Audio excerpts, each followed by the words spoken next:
Hi అండి, welcome to Nishi channel. ఈరోజు మన వీడియోలో సూపర్ టేస్టీగా మిల్ మేకర్ మసాలా కర్రీని ఎలా చేసుకోవాలో చూపించబోతున్నాను. ఈ కర్రీ మనకి రైస్లోకైనా, చపాతీలోకైనా, పులావ్లోకైనా, దేనిలోకైనా చాలా రుచిగా ఉంటుంది. అలాగే మనకి ఎప్పుడైనా నోటికి స్పైసీగా తినాలనిపించినప్పుడు కానీ, లేదా నాన్ వెజ్ తినలేని రోజుల్లో కానీ ఇలా మంచి రుచిగా మిల్ మేకర్ మసాలా కర్రీని అయితే చేసుకోవచ్చు. మరి ఆలస్యం చేయకుండా గుమగుమలాడి మిల్ మేకర్ మసాలా కర్రీని ఎలా చేసుకోవాలో చూద్దాం.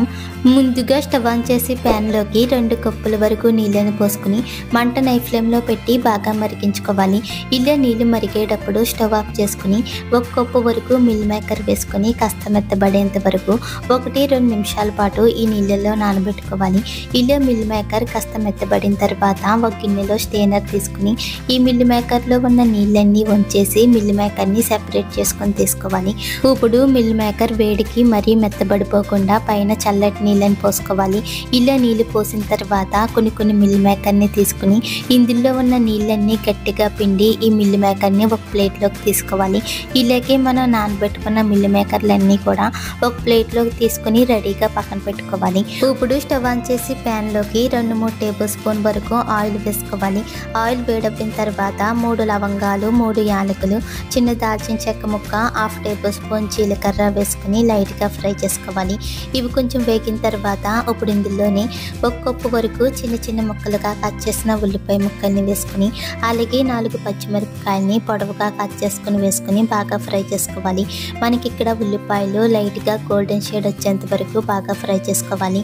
ఈలో ఉల్లిపాయ ముక్కల్ని ఫ్రై చేసుకుంటూనే మరొక పక్కన మిక్సీ గిన్నె తీసుకుని 1 టేబుల్ స్పూన్ జీలకర్ర, 1 టేబుల్ స్పూన్ ధనియాలు, చిన్న దాల్చిన చెక్క ముక్క, 3 యాలకులు, 5 లవంగాలు వేసుకుని అలాగే 8-10 వరకు జీడిపప్పు పలుకులు కూడా వేసుకుని వీలైనంత మెత్తగా గ్రైండ్ చేసుకుని తీసుకోవాలి. ఇలా మెత్తని పొడిలా గ్రైండ్ చేసుకున్నాక ఇప్పుడు ఇందులోని 2 మీడియం సైజులో ఉన్న టమాటాలని చిన్న ముక్కలుగా కట్ చేసుకుని వేసుకుని అలాగే 2 టేబుల్ స్పూన్ వరకు పెరుగును కూడా వేసుకుని మరొకసారి మెత్తగా గ్రైండ్ చేసుకుని తీసుకోవాలి. ఇలా మెత్తగా గ్రైండ్ చేసుకున్న ఈ టమాటా పేస్ట్ని రెడీగా పక్కన పెట్టుకుని ఇప్పుడు గ్యాస్ పైన ఉన్న ఉల్లిపాయ ముక్కలు కూడా బాగా వేగిపోయాయి కదా. ఇప్పుడు ఇందులోనే 1 టేబుల్ స్పూన్ వరకు అల్లం వెల్లుల్లి పేస్ట్ వేసుకుని అలాగే 2 రెమ్మల వరకు కరివేపాకు కూడా వేసుకుని పచ్చివాసన పోయేంత వరకు బాగా ఫ్రై చేసుకోవాలి. ఇలా 2 నిమిషాల పాటు వేగిన తర్వాత ఇప్పుడు ఇందులోనే మనం ముందుగా గ్రైండ్ చేసుకున్న టమాటా పేస్ట్ని వేసుకుని బాగా ఫ్రై చేసుకోవాలి. మనకి ఇక్కడ టమాటా పేస్ట్లో నుంచి ఆయిల్ అనేది సెపరేట్ అయ్యేంత వరకు బాగా ఫ్రై చేసుకోవాలి. మనం ఇలా ఫ్రై చేసుకుంటూనే మనకి కర్రీ టేస్ట్ అనేది బాగుంటుంది. అలాగే ఫ్రై చేసేటప్పుడే 1/2 టేబుల్ స్పూన్ పసుపు, రుచికి సరిపడా ఉప్పు, 2 టేబుల్ స్పూన్ వరకు కారాన్ని కూడా వేసుకుని బాగా ఫ్రై చేసుకోవాలి. ఇలా టమాటా పేస్ట్లో నుంచి చుట్టూ ఆయిల్ అనేది సెపరేట్ అయ్యేటప్పుడు ఇప్పుడు ఇందులోనే మనం ముందుగా ఉడికించుకున్న మిల్ మేకర్ని వేసుకుని ఒకసారి మొత్తం అంతా కలిసేలా బాగా కలుపుకోవాలి. ఇలా కలిపాక గ్రేవీకి సరిపడగా 1 కప్పు వరకు నీళ్ళని కూడా వేసుకుని మరొకసారి మొత్తం అంతా కూడా బాగా కలుపుకోవాలి. ఇలా కలిపి ఒకసారి టేస్ట్ చూసుకుని ఉప్పు సరిపోయింది లేనిది చూసుకుని సరిపోతే కనుక మరి కొంచెం వేసుకుని కలుపుకోవాలి. ఇప్పుడు మూత పెట్టి మంటని మీడియం ఫ్లేమ్లో పెట్టుకుని కూర కాస్త దగ్గర పడేంత వరకు బాగా ఉడికించుకోవాలి. ఇలా 4-5 నిమిషాలు అవ్వేసరికి కూర కాస్త దగ్గర పడి పైన ఆయిల్ అనేది ఇలా తేలుతుంది. ఇప్పుడు ఒకసారి బాగా కలిపి చివరిగా సన్నగా తరిగిన కొత్తిమీర ఆకును కూడా వేసి ఒకసారి కలిపి స్టవ్ ఆఫ్ చేసుకోవాలి.